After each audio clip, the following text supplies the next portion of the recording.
প্রকাশ্যে আপনারা দেখেছেন আমাদের ভাইদেরকে উপর থেকে হেলিকপ্টার দিয়ে গুলি করে হত্যা করা হচ্ছে। এক নির্মম অরাজকতা এই দেশে নেমে আসছে, যার পরিপ্রেক্ষিতে আমাদের ভাইয়েরা 2 দিনের আলটিমেটাম দিয়ে সরকারকে এর বিরুদ্ধে ব্যবস্থা নেওয়ার কথা বলে 2 দিন আলটিমেটাম দিয়ে কর্মসূচি স্থগিত ঘোষণা করেছিল। কিন্তু তারপরও আজকে জগন্নাথ বিশ্ববিদ্যালয়ে গুলি হয়েছে। আমাদের সমন্বয়ক সহ 4 জন ভাইকে খুঁজে পাওয়া যাচ্ছে না। আসিফ মাহমুদ ভাই, আবু বাকের মজুমদার, আব্দুল কাদের এবং রশিদুল ইসলাম রিফাত, এদেরকে খুঁজে পাওয়া যাচ্ছে না। ওদের বাবা মা মর্গে তাদের সন্তানদের খোঁজ নিচ্ছেন, ডিবি অফিসে গিয়ে খোঁজ পাচ্ছেন না। একটা যৌক্তিক দাবি নিয়ে রাস্তায় নেমেছিলাম, সেই যৌক্তিক দাবির জন্য কেন আমাদের 200 প্রাণ দিতে হবে? একটি স্বাধীন রাষ্ট্র কেন তারা দমন করবে, তারপরে দমন করতে না পারলে দাবি মেনে নিবে, এরকম সিদ্ধান্ত কাদের মাথা থেকে আসে? এই যে 200 লাশ পড়েছে, এটার জন্য কি উনি অনুতপ্ত? এটার জন্য কি উনি দায় স্বীকার করেছেন? উনি কি ক্ষমা চেয়েছেন?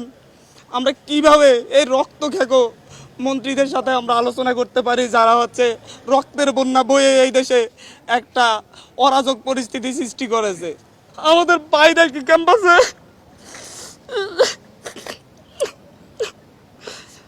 তাদের বাবা মা কি কান্না করতেছে না বাসায় বাসায়? এরকম অরাজক পরিস্থিতি তৈরি করে কেন আমাদের? আমার একটা জুনিয়র ছোট ভাই, ওকে গুম করে দিতে হবে কেন আপনাদেরকে? বাংলাদেশ ছাত্রলীগের সভাপতি সাধারণ সম্পাদক মধুর ক্যান্টিনে সংবাদ সম্মেলন করে হুমকি ধমকি দিচ্ছেন এই আন্দোলনকে দমন করবেন। বাংলাদেশ আওয়ামী লীগের সেক্রেটারি জেনারেল এবং সড়ক ও সেতু মন্ত্রী ওবায়দুল কাদের সাহেব বলেছিলেন যে এই আন্দোলন দমন করার দায়িত্ব ছাত্রলীগের। আমি কোট করছি না, উনি এভাবে কথাটি বলেছিলেন, আপনারা মিডিয়ায় প্রচার করেছিলেন। জীবনকে সহজ এবং স্মার্ট করতে আপনিও নিয়ে আসুন ভিশন ওয়াশিং মেশিন, জীবনে আধুনিকতা। আমরা খুব দুঃখ ভরাক্রান্ত হৃদয় নিয়ে, কান্না জড়িত অবস্থা নিয়ে আমরা এখানে হাজির হয়েছি। আমরা গত মাসের 6 তারিখে 6 জুন হাইকোর্টের একটা রায়ের পরিপ্রেক্ষিতে বাংলাদেশের শিক্ষার্থীদের বিরুদ্ধে যে কোটা বৈষম্য চলে আসতেছিল, সেই বৈষম্যের বিরুদ্ধে ছাত্ররা খুবই শান্তিপূর্ণভাবে দীর্ঘ সময় ধরে আন্দোলন করে আসছিলাম। আমরা 30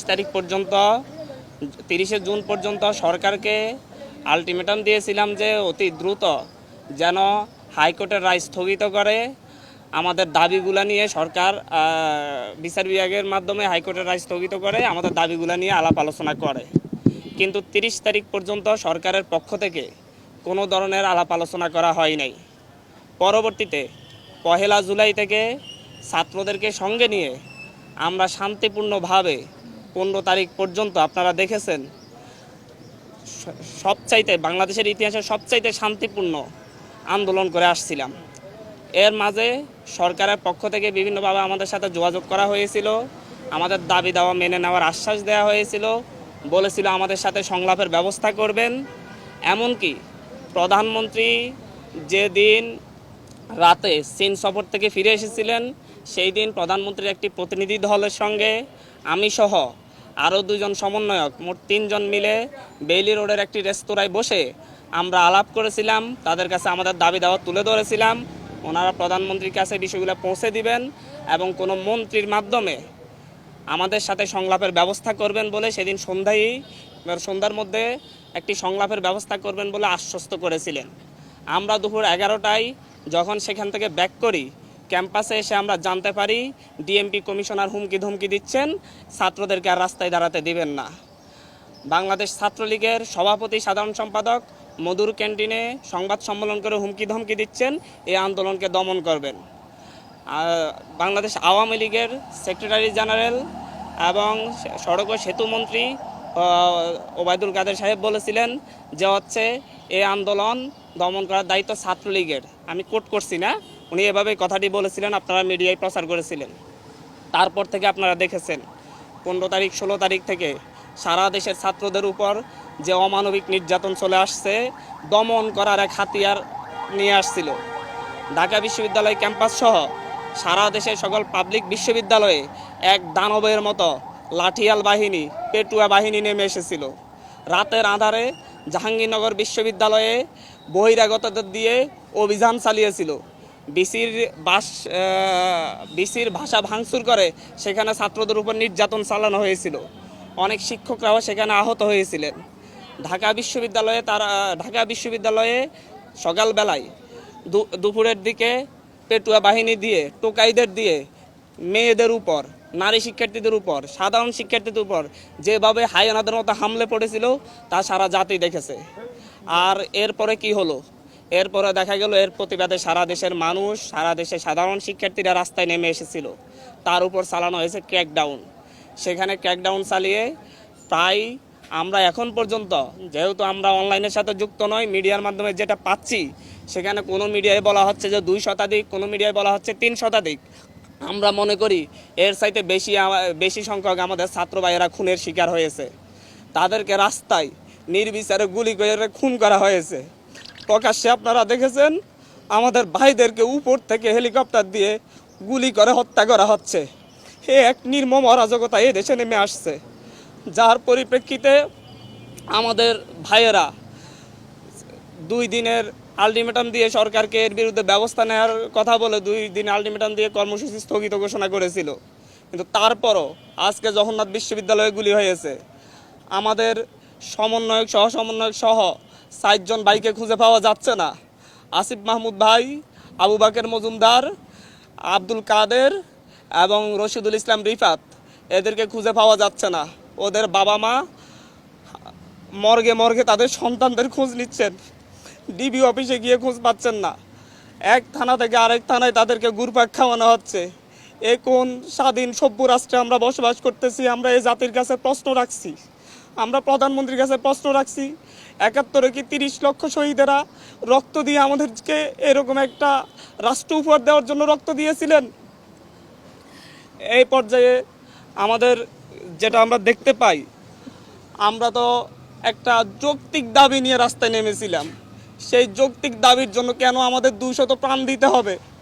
এই দেশের রাষ্ট্র ব্যবস্থার কাছে, সরকার ব্যবস্থার কাছে, শাসন ব্যবস্থার কাছে, এই দেশের বিচার বিভাগের কাছে, এই দেশের সংবিধানকে আমরা মাথায় রেখে আমরা প্রশ্ন করতে চাচ্ছি, একটা যৌক্তিক দাবি আদায়ে কেন 200 প্রাণ দেওয়ার পরে কেন সরকারের পক্ষ থেকে সংলাপের আহ্বান করা হবে? তার আগে কেন আহ্বান করা হয় নাই? কেন ছাত্রদের সাথে বসে এটা নিয়ে সমাধান করা হয় নাই? প্রত্যেকটা ক্ষেত্রে দমনের সিদ্ধান্ত কেন নিতে হবে একটি রাষ্ট্রকে? একটি স্বাধীন রাষ্ট্র কেন তারা দমন করবে, তারপরে দমন করতে না পারলে দাবি মেনে নিবে? এরকম সিদ্ধান্ত কাদের মাথা থেকে আসে? আজকে যে স্বরাষ্ট্রমন্ত্রীর আন্ডারের পুলিশ বাহিনী, যে স্বরাষ্ট্রমন্ত্রীর আন্ডারে র্যাব বাহিনী, যে স্বরাষ্ট্রমন্ত্রীর আন্ডারে বিজিবি বাহিনী, যাদের মাধ্যমে আমার ভাইয়েরা খুন হয়েছে, সেই স্বরাষ্ট্রমন্ত্রীর সাথে আমাদেরকে বসার জন্য আহ্বান জানানো হচ্ছে। উনি কি এই যে 200 লাশ পড়েছে এটার জন্য কি উনি অনুতপ্ত?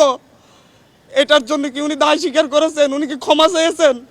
আমরা কিভাবে এই রক্ত খেকো মন্ত্রীদের সাথে আমরা আলোচনা করতে পারি, যারা হচ্ছে রক্তের বন্যা বয়ে এই দেশে একটা অরাজক পরিস্থিতি সৃষ্টি করেছে? আমাদের সাথে তো আগেও বসা যেত, আমরা তো আলাপ আলোচনা করতে পারতাম, এর সমাধান হইতো। সরকারের যে যুক্তিগুলো তুলে ধরতো, আমরা আমাদের যুক্তিগুলো তুলে ধরতাম, সুন্দর সমাধান কি হতে পারতো না? এই লাশগুলোর দায় কে নিবে? আজকে এখানে আপনাদের কাছে দাঁড়িয়েছি, অবিলম্বে আমাদের ভাইদের যাদেরকে গুম করা হয়েছে, যাদের আমরা খোঁজ পাচ্ছি না, তাদের অবিলম্বে সন্ধান দিতে হবে। 24 ঘন্টার মধ্যে সন্ধান না দিলে আমি আমার ভাইদেরকে নিয়ে আমি রাস্তায় শুয়ে থাকবো। আমরা আমাদের ভাইদের খোঁজ না পাওয়া পর্যন্ত প্রয়োজন আমাদেরকেও গুম করে নিয়ে যান, আমরা কেন বাইরে থেকে কান্না করব? আমাদের ভাইরা কি ক্যাম্পাসে, তাদের বাবা মা কি কান্না করতেছে না বাসায় বাসায়? এরকম অরাজক পরিস্থিতি তৈরি করে কেন আমাদের ভাইদেরকে খোঁজ পাওয়া যাবে না? রিফাত রশিদের ভাই, রিফাত রশিদের বাবা পথে পথে কান্না করতেছে, ঘুরতেছে। ধানমন্ডি থানায় গিয়েছে, ধানমন্ডি থানা বলতেছে আমাদের এখানে না। শাহবাগ থানায় গিয়েছে, শাহবাগ থানা বলতেছে আমাদের এখানে না। নিউ মার্কেট থানায় পাঠাচ্ছে, নিউ মার্কেট থানা বলতেছে আমাদের এখানে না। তাহলে কোথায় পাবে রিফাত রশিদকে? আমার একটা জুনিয়র ছোট ভাই, ওকে গুম করে দিতে হবে কেন আপনাদেরকে? রেসিডেন্সিয়ালের একটা 16-17 বছরের ছেলেকে গুলি করে মেরে বেড়া হয়েছে। পুলিশ বাহিনীর সাথে, র্যাবের সাথে, ডিজিএফআই এর সাথে লাঠি নিয়ে, অস্ত্র শস্ত্র নিয়ে সাদা পোশাকে ছাত্রলীগ যুবলীগ কেন হামলা করবে? বাংলাদেশের পুলিশ বাহিনী, বিজিবি এরা কি এতটা অপদার্থ হয়ে গিয়েছে যে আপনাদের সশস্ত্র গুন্ডা বাহিনীকে লাগবে আমাদের ভাইদেরকে নিধন করার জন্য? আমি আজকে সকালে পত্রিকা পড়তেছিলাম, পত্রিকায় দেখলাম যে বিভিন্ন মন্ত্রীরা, ক্ষমতাসীন দলের বিভিন্ন নেতারা হুমকি দিচ্ছেন এরপরে যদি আন্দোলন না থামে ওনারা দমন করবেন। ওনারা ছাত্র আন্দোলন দমন করার চিন্তা করেন। ওনারা ভুলে যাচ্ছেন 1952 সালে দমন করতে গিয়ে পাকিস্তানি হানাদাররা ব্যর্থ হয়েছে, 69-এ ব্যর্থ হয়েছে, 64-তে ব্যর্থ হয়েছে, 66-তে ব্যর্থ হয়েছে। ওনারা কিভাবে সফল হবেন? ওনাদেরকে এখনো বলবো, আমাদের প্রতিটা ক্যাম্পাসে নিরাপত্তা নিশ্চিত করুন, আমাদের ভাইদেরকে ছেড়ে দিন। আমি নিজে আতঙ্কিত। আমি এখানে এসেছি আমার জীবনের মায়া নিয়ে, আশপাশে ডিজিএফআই ডিবির লোকজন ঘুরে বেড়া করতেছে। আপনাদের এখান থেকে উঠে যাওয়ার পর হয়তো আমারও আর খোঁজ পাওয়া যাবে না। এভাবে একটা সভ্য রাষ্ট্র চলতে পারে না, এভাবে কোনো স্বাধীন রাষ্ট্র চলতে পারে না।